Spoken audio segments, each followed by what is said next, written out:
Les vols de câbles ne sont pas sans conséquences pour les riverains, mais ils se multiplient.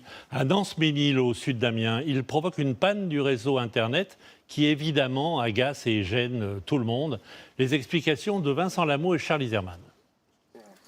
Les habitants de Nance-Ménil aimeraient enfin sortir du brouillard. Depuis 3 mois, Yvette, 96 ans, n'a plus de réseau et donc plus de téléphone fixe. Son fils lui a donné un portable, mais elle ne sait pas s'en servir. Je m'en suis déjà servi, mais je ne m'en rappelle pas.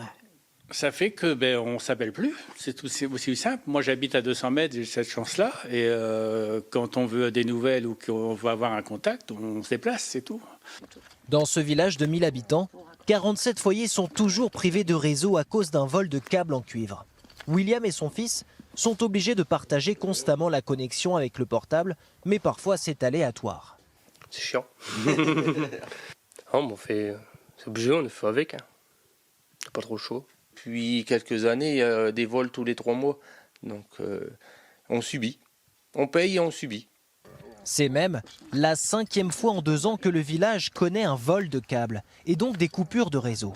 Orange promet une réparation le 10 janvier. L'opérateur a envoyé un message à la maire pour expliquer cette lenteur. Nous subissons des vols sur les zones non éligibles fibre qui nécessitent une priorisation.